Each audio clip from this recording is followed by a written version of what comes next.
Assalamualaikum warahmatullahi wabarakatuh.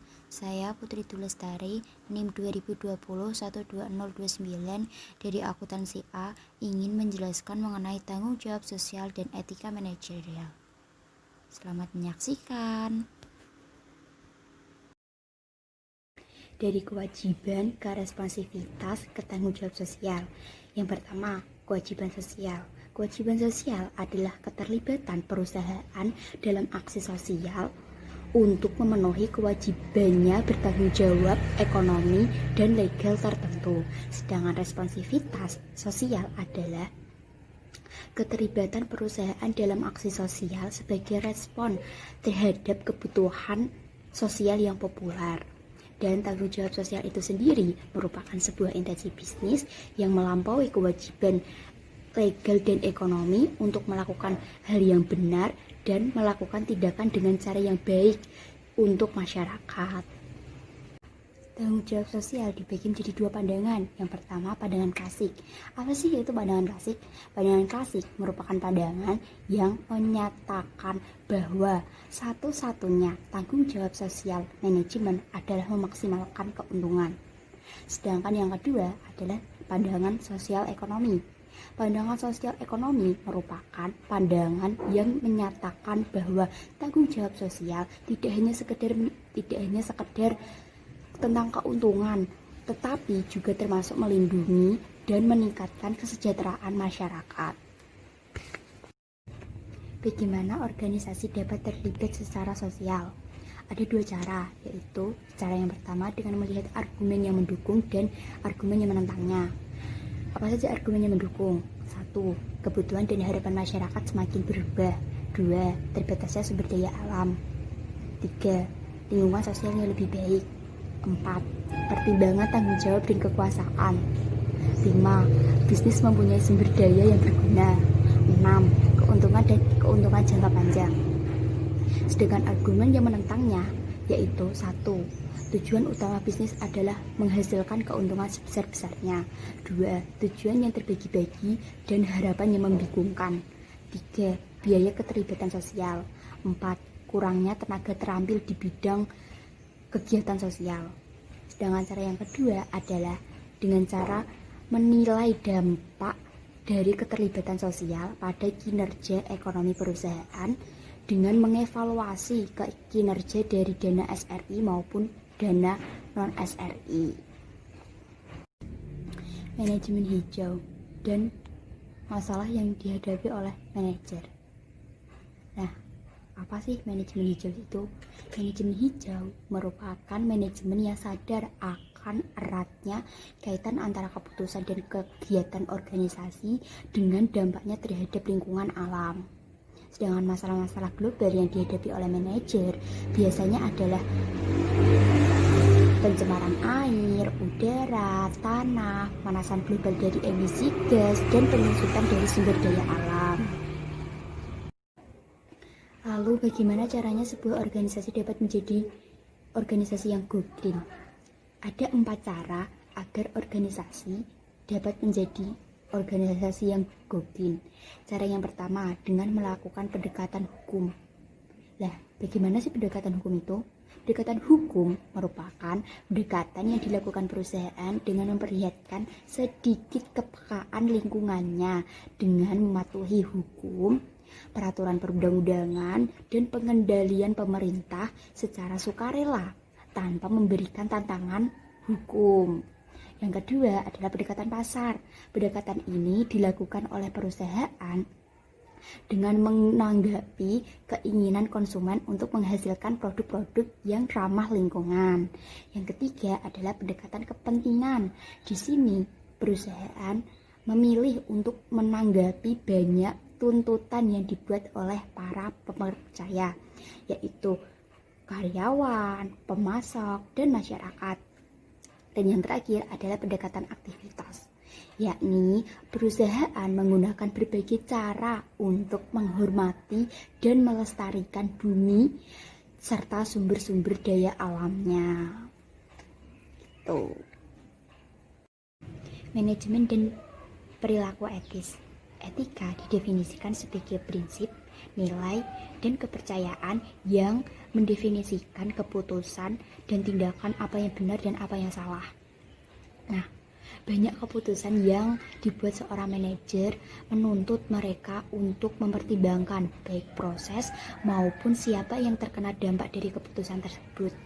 Untuk lebih memahami masalah etika yang termasuk dalam keputusan tadi, mari kita lihat faktor-faktor yang menentukan apakah seorang bertindak mengikuti etika atau tidak. Faktor-faktor yang mempengaruhi tindakan etika. Yang pertama adalah tingkatan perkembangan moral. Dalam tingkatan perkembangan moral terdapat 3 level perkembangan moral, masing-masing mempunyai 2 tingkatan.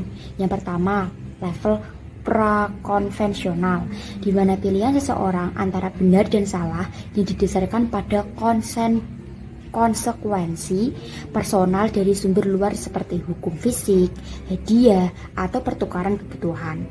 Pada level kedua, yaitu level konvensional, di mana keputusan etika tergantung pada penjagaan standar yang diharapkan dan memenuhi ekspektasi dari orang lain. Dan yang ketiga adalah level prinsipal, yaitu individu mendefinisikan nilai moral terpisah dari otoritas kelompok tempat mereka bergabung atau masyarakat umum.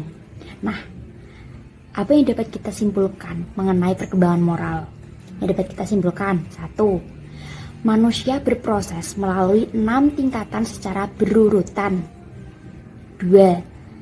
Tidak ada jaminan dari perkembangan moral secara terus-menerus. Mayoritas orang dewasa berada pada tingkatan keempat, yaitu mereka menuruti secara terbatas peraturan dan akan bertindak secara etis, walaupun secara alasan yang berbeda. Faktor yang kedua yaitu karakteristik individu. Ada 2 karakteristik individu yaitu nilai dan kepribadian. Nilai di sini berarti tentang keyakinan dasar tentang apa yang benar dan apa yang salah. Nilai-nilai kita berkembang saat kita masih muda, berdasarkan apa yang kita dengar dan apa yang kita lihat, misalnya dari guru, teman-teman, orang tua, dan orang lain. Sedangkan pada kepribadian ada 2 variabel yang mempengaruhi tindakan seseorang menurut keyakinannya tentang apa yang benar dan apa yang salah, yaitu kekuatan ego dan kemampuan mengendalikannya. Kekuatan ego merupakan ukuran kepribadian dari kekuatan keyakinan seseorang. Orang yang memiliki ego tinggi sering menolak rangsangan untuk bertindak secara etis, sering melakukan apa yang mereka anggap benar. Sedangkan kemampuan mengendalikan adalah atribut kepribadian yang mengukur tingkat sampai di mana orang yakin mereka dapat mengendalikan nasibnya sendiri. Faktor yang ketiga yaitu variabel struktural. Desain struktural organisasi dapat mempengaruhi perilaku etis karyawan. Nah, dengan struktur tersebut dapat meminimalisir ambiguitas dan ketidakpastian dengan aturan dan regulasi formal yang terus meningkatkan karyawan tentang etika yang lebih mendorong perilaku etis. Variabel struktural lainnya yang mempengaruhi pilihan etika meliputi tujuan, sistem penilaian kerja, dan proses alokasi penghargaan. Faktor yang keempat yaitu budaya organisasi. Nah, ketika sampai pada perilaku etis, budaya yang mendorong standar etika yang tinggi adalah standar etika yang memiliki toleransi, resiko, kendali, dan toleransi konflik yang tinggi. Nah, di sini manajer organisasi memainkan peran penting dalam etika. Mereka bertanggung jawab menciptakan lingkungan yang mendorong karyawan menerapkan budaya dan nilai-nilai yang diinginkan ketika mereka melakukan pekerjaan mereka. Perilaku manajer paling mempengaruhi keputusan seseorang untuk bertindak etis atau tidak etis. Karena biasanya orang melihat apa yang dilakukan otoritas dan menggunakannya sebagai acuan untuk praktek dan ekspektasi yang dapat diterima.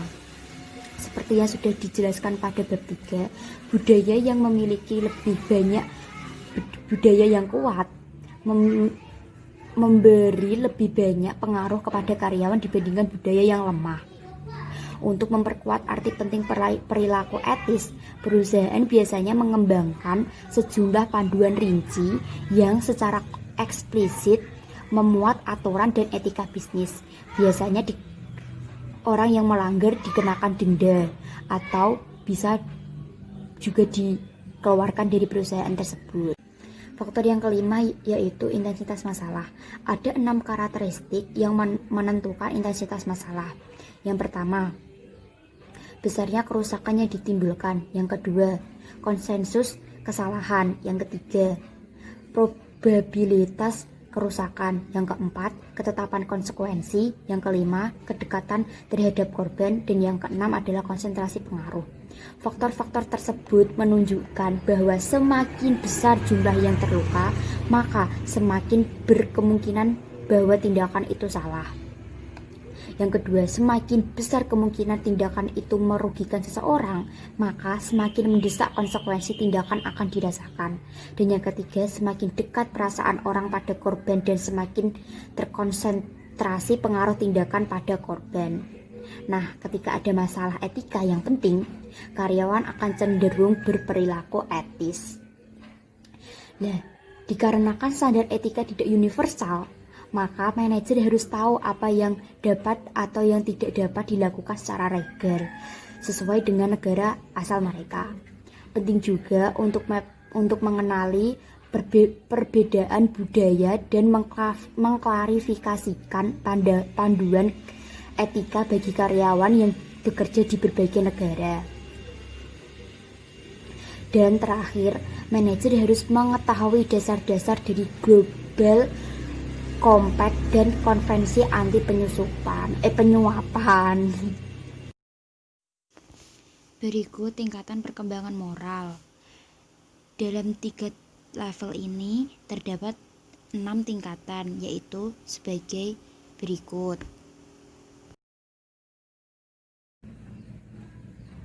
Mendorong perilaku etis.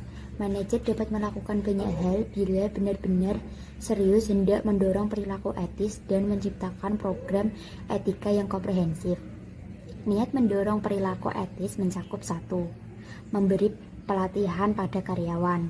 2. Mengenali pentingnya peran kepemimpinan etis yang mereka jalankan dan apa yang mereka lakukan jauh lebih penting daripada apa yang mereka katakan. 3. Memastikan tujuan dan kinerja. 4. Tidak memberi penghargaan pada pencapaian tujuan tanpa memperhitungkan proses tujuan dicapai. 5. Menggunakan pelatihan etika dan audit sosial yang independen. 6. Menciptakan mekanisme perlindungan. Menciptakan mekanisme perlindungan. Yang terakhir adalah tanggung jawab sosial dan masalah etika di dunia masa kini. Manajer dapat mencegah runtuhnya etika dan ketidakbertanggungjawaban sosial yang dengan menjadi pemimpin yang menjalankan etika yang kuat dan melindungi karyawan yang mengangkat isu etika. Teladan yang diberikan oleh manajer mempunyai pengaruh yang kuat pada bagaimana karyawan berperilaku etis. Pemimpin beretika yang jujur, berbagi nilai mereka, menekankan nilai bersama yang penting, dan menggunakan sistem penghargaan yang sesuai. Manajer dapat melindungi pegawai yang mengangkat isu atau kekhawatiran etika dengan mendorong mereka untuk maju ke depan dengan membuat sumbangan langsung bebas pulsa dan membuat budaya di mana karyawan dapat mengeluh dan didengar tanpa ketakutan akan ditindak. Sedangkan entrepreneurship sosial menaikkan peran penting dalam memecahkan masalah sosial dengan mencari kesempatan untuk memajukan masyarakat lewat pendekatan praktis, inovatif, dan berkelanjutan. Entrepreneurship sosial hendak membuat dunia menjadi tempat yang lebih baik dan mempunyai dorongan keinginan untuk membuatnya terjadi. Bisnis dapat mempromosikan perubahan sosial melalui filantropi korporat dan usaha sukarelawan karyawan. Demikian penjelasan saya mengenai tanggung jawab sosial dan etika manajerial. Mohon maaf apabila ada kesalahan kata, dan terima kasih sudah meluangkan waktu untuk melihat video ini. Wassalamualaikum warahmatullahi wabarakatuh. Selamat beraktivitas kembali.